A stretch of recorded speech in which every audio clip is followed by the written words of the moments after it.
I just watched Ponniyin Selvan Part 2, and there is so much to talk about the film. A lot of thoughts, a lot of feelings.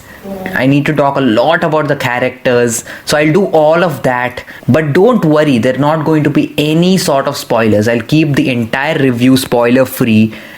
And before getting into PS2, I want to take some time and talk about PS1, because PS1 is a kind of film that when you look at the reviews and when you look at the reactions, they're quite mixed in nature. A lot of people love the film and a lot of people hated it. Like, I know people who actually hated the film.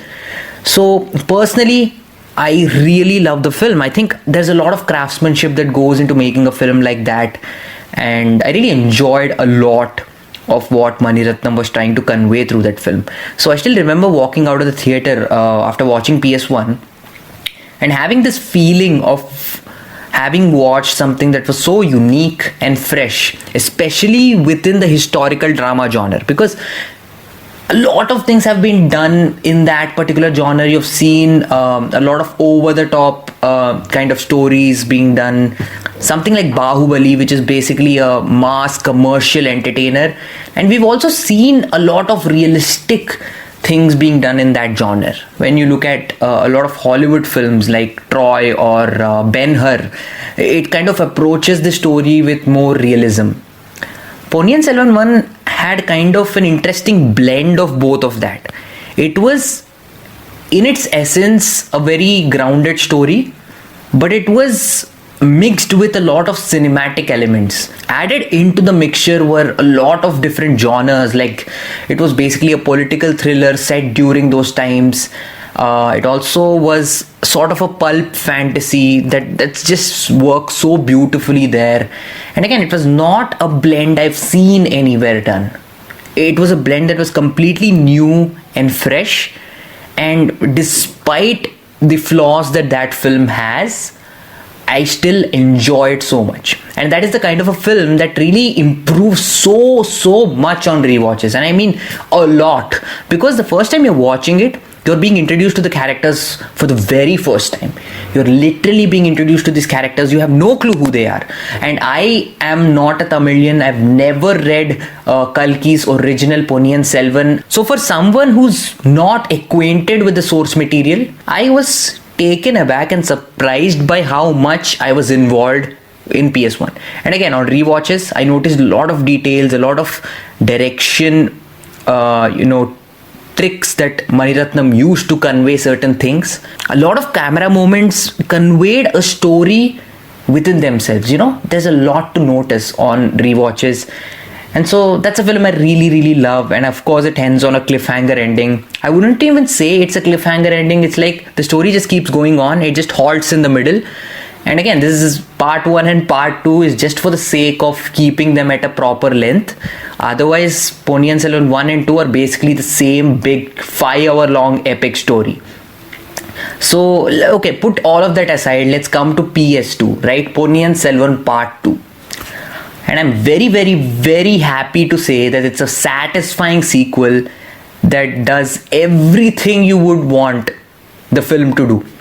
It incredibly well concludes the first film. All the plot threads from that film are beautifully brought to a close.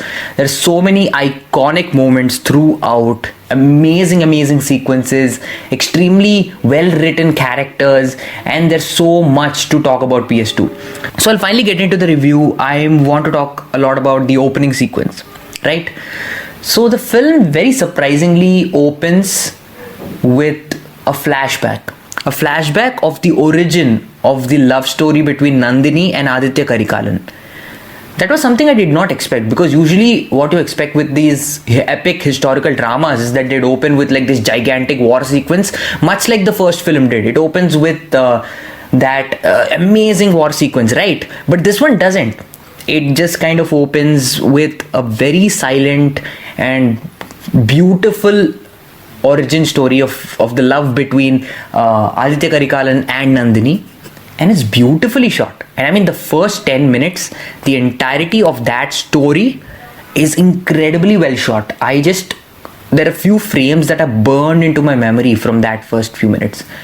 and the songs playing in the background. Of course, AR Rahman is a genius, and the songs that he produced for this film are incredible. The background score is so evocative and emotionally resonant. I genuinely think this is one of his better works, like AR Rahman's better works in recent times. The sound just kind of blends in itself with the story in a brilliant way. So either ways, I was talking about the opening scene of the film. The reason I like the fact that it opens with such an intimate sequence, or rather such a small scaled love story rather than just like a gigantic action sequence. I really enjoy that because it's not a story about grand action and large scale fights. It's very intimate. It's about the characters, it's about the politics, it's about the conspiracies that take place, it's about palace intrigue, it's about espionage, it's about all of these little things, right? Again, it's very intimate yet epic in scope. That's basically what Ponniyin Selvan, both of these films, basically it's just one single story. So this story is about that. It's not about the grandiosity or the majestic nature or the world in which the story is taking place. It's very small scaled in terms that the story is propelled by its characters. So it's very fitting that the film should start out with a sequence like that, and it's beautifully told. A very young Aditya Karikalan and young Nandini, the way they meet, it's just very beautifully told, and the song that plays in the background just brings all of it together. And moving forward, then you get into the story. There's a really nicely done recap of the first film, and then you actually get into the story right from where the first film ended, and then you have all of that things kind of understanding the dynamics of where things are going, and it just keeps going from there, right? The pacing from that point on is incredible. It's very, very well done. At least until the halfway point, I did not think there was a single second wasted. I did not think there was a single moment that felt out of place. There was not a single sequence that was unwarranted. Everything fit into place, everything clicked, and it was just perfectly done, right? So again, a lot of things happening. This movie still has the same kind of urgency and same kind of storytelling that the first one incorporated, because there are a lot of characters, a lot of things happening. You really have to keep up with it. Though I personally think this is way more accessible than the first film, because the first film, the first time you watch that, it's just very, I wouldn't say confusing, I would say it's a little bit hard to follow. But I think PS2 is a little more accessible, right? So in the case that you thought PS1 was very hard to follow, I think you're going to see that it's an improvement on the original. I really enjoy that kind of storytelling though. I really enjoy storytelling that kind of challenges me as an audience and asks me a lot of questions. It doesn't directly answer them. You really need to look for these answers, right? Because Mani Ratnam tells a lot of his story with his camera, with the movements of this camera.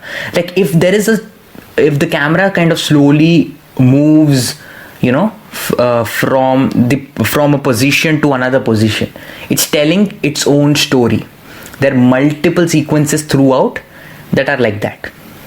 There are multiple sequences where Mani Ratnam uses shots which keep rotating around these characters, especially during conversations, and that adds so much intensity into these sequences, and I genuinely loved how he did that. And he does incorporate this a lot into a lot of his films. I mean, a lot of his films have that level of intensity because of the way his camera moves, right? So I think Mani Ratnam definitely does that here and does it to the best effect. I really need to talk about the visuals now, because visuals in Ponniyin Selvan 2 are much better than 1. Not to say that 1 didn't have good visuals. 1 has some amazing visuals, and the fact that I'm telling that PS2 has better visuals is a testament to how good the visuals are. Ravi Varman's cinematography is a standout. Every frame is a painting, man. There are some frames that are just burned into a memory now.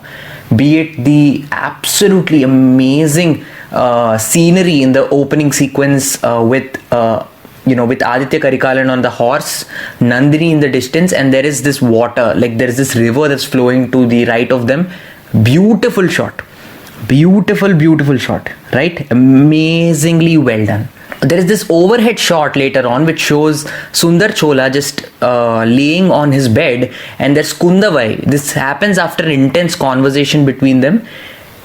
All of it is captured from the top, and the camera slowly keeps rotating. It was so amazing to watch that. It was great. Or the entirety of that sequence between Aditya Karikalan and Nandini later on in the film, though, after, it's not in the flashbacks, I'm talking about the present day Aditya Karikalan and Nandini, the way everything leads up to it, and that final conversation between them is incredibly done. Like, I need to take some time to talk about it because that is genuinely the best moment of the film. The dialogue exchanges in that moment are just perfectly written. I really could not have wanted anything more from that scene. Great conversation, but every frame again is beautiful to look at. Beautiful to look at. And Ravi Varman's cinematography is not just capturing these moments, it really understands these moments because there's a lot of intensity in the cinematography. The cinematography kind of becomes erratic and shaky in the chase sequences, or if there is an intense conversation going on, but it really feels very still in these quieter moments, in the character moments. So that difference definitely exists as a storytelling medium, and I love how much detail went into thinking out all of this. Thotatarini's set design also has to be appreciated because the set looks majestic and grand. The palaces, the forts, the way they've created all of that, it's just stunning to look at. Now let's talk about the performances, because a lot of performances in the film, right? A lot of performances. I'll start with Vandiya Devan, right? I'll start with Vandiya Devan because he's the character you latch onto in these films. You really latch onto him because he's probably the least complex of these characters. He's very straightforward. He's courageous, mischievous, yet somehow vulnerable. And I think Karthi captures that so well. The way Karthi captures that character, it's just perfect casting, I feel, because the balance of mischievousness, bravery and vulnerability is not something easy to pull off, but he does it. And genuinely a great character, a lot of fun, but at the same time very crucial to the story. Probably the protagonist of the story. I mean, of course, Ponniyin Selvan is in the title, he's the protagonist, but the guy you follow through the story is Vandiya Devan, and I think Karthi, excellent job. Trisha as Kundavai is very good. I genuinely loved her character in the first film, but the thing is, in the second film, I did not think they used her as much. There's probably one crucial scene with her in the scene, maybe two, right? That scene between Vandiya Devan and Kundavai was beautifully done. That small little romance bit was just very well done. And again, that is Mani Ratnam in his game, right? Because he did a lot of these love stories, and a glimpse of that just kind of shows in that scene. But again, there's probably two scenes with Kundavai, and I really wanted a lot more because the first movie, there were so many amazing scenes with Kundavai, and you really saw her side of the situation just with mere words and actions. So that was kind of missing here. I wouldn't blame it on the filmmakers or the writers, because again, this is a 5-hour story. It's a single story. So again, dividing it into two parts and saying Kundavai did not have an important role here despite her having an important role in the first part, it's a weird criticism, but I really wanted a little bit more from her in this one. But anyways, Trisha, really good performance. Now let's talk about the performances that make the film. Chyan Vikram and Aishwarya Rai. My goodness, these two people own the film. The entire heart and soul of the film is Aditya Karikalan and Nandini, and both of these actors bring in their all. Especially Aishwarya Rai. Man, what a performance. Apart from looking so gorgeous and beautiful on screen, Aishwarya Rai just puts forward such a subtle performance, because a lot of details about Nandini you get from the way she looks at someone. You get a lot of story from just that. And the subtlety in that performance is incredibly well done. And the entire character arc of both Aditya and Nandini is beautiful. And as I said, I already talked about the confrontation scene between them. It takes place towards the end of the film. That scene just was so perfect. Like, I genuinely can't think of a better way to have done the sequence. It is just perfect. That scene is like the heart and soul of the movie. And the reason why I think PS2 is a much more emotionally resonant film is because of this central tragic love story between both of them. It's a doomed romance, 100%, and it's done in a way that's fulfilling for these characters, because what happens to these characters, the fate of these characters in the end, there's sort of an eerie beauty to it, right? You can kind of guess where they're going with these characters, right? You open the film and then you kind of go through and you kind of guess where they're going, but that is the only path they can take. And when that happens, the impact of it is exceptional, really exceptional. And that moment, as I said, the confrontation between both of them is the best moment in the film for me, easily the best moment in the film for me. And again, the shots in the scene, just something to watch on the big screen. Okay, of course, I need to talk about Jayam Ravi as Ponniyin Selvan. Great casting. He's very, very good as Ponniyin Selvan. For a film that's called Ponniyin Selvan, I think there are a lot more interesting characters than Ponniyin Selvan, but it's no demerit to Jayam Ravi. I think he does a great job with everything that is given. And even the character of Ponniyin Selvan is like the hero of the story, right? He is heroic.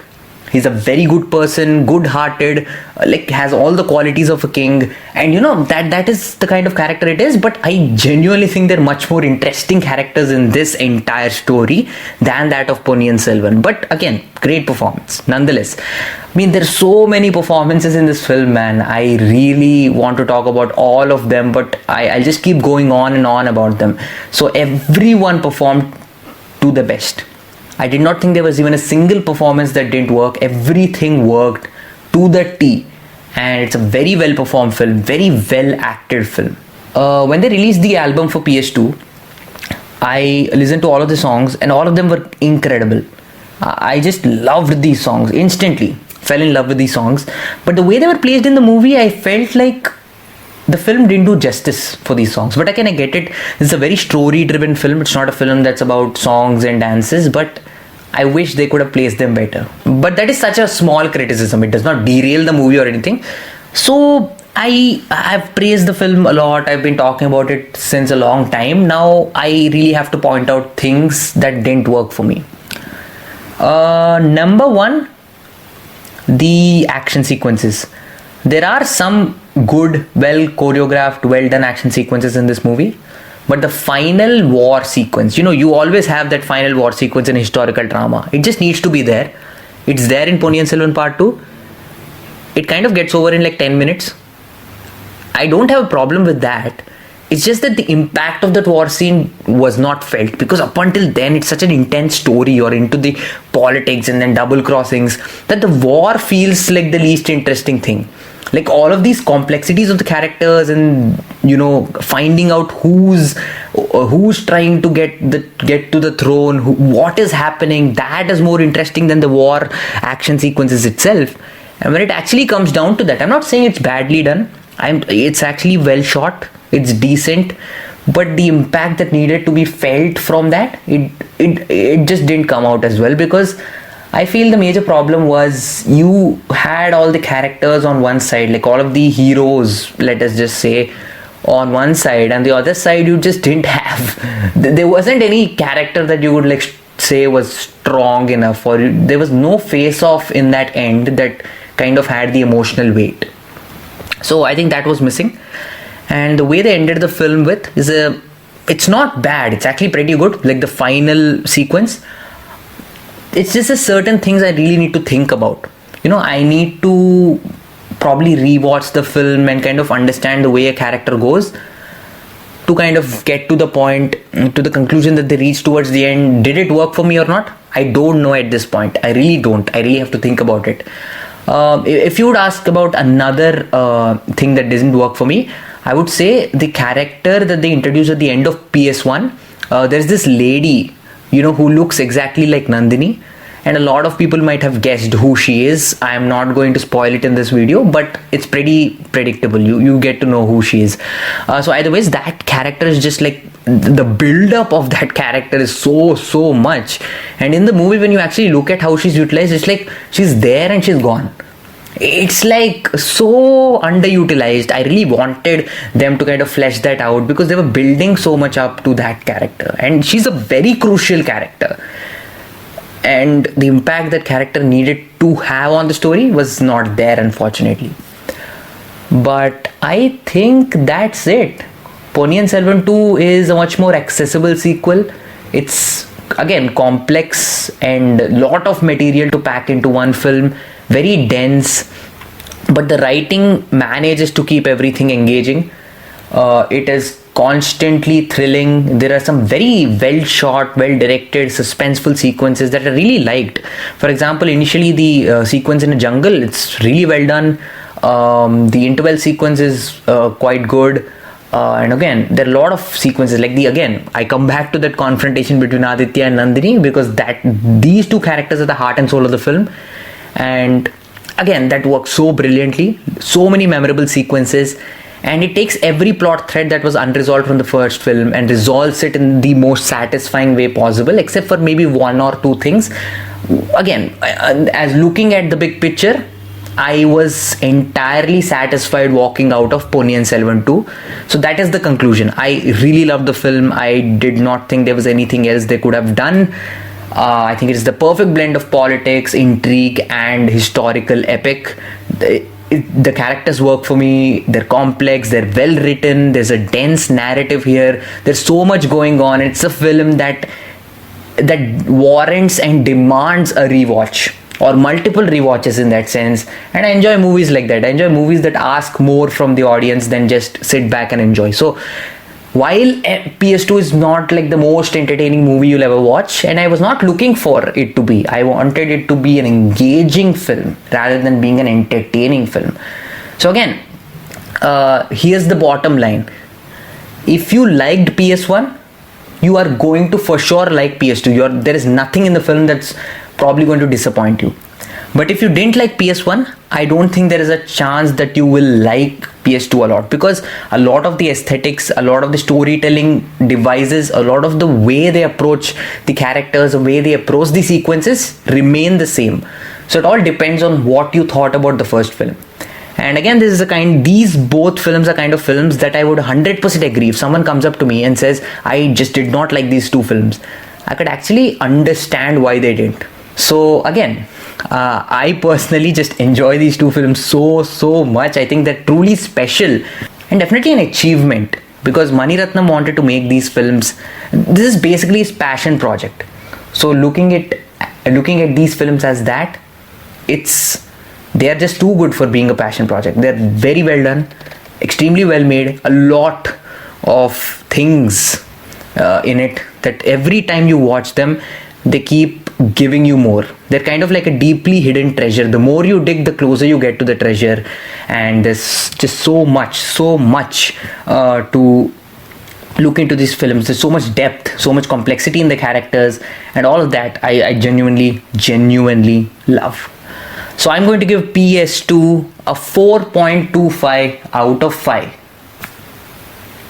So that was my take on PS2 or Ponniyin Selvan Part 2, guys. I need you down in the comment section, because I want you to tell me what you thought about it. I really have to thank you for watching it, spending this much time with me. So please, if you watched it till this part in the video, give it a like, man. Please, it really helps. Hit the subscribe button, share it with your friends, share it with all the film enthusiasts that you know, and just do try supporting the channel in any level possible. Thanks a lot once again. Keep enjoying movies, and I will see you again.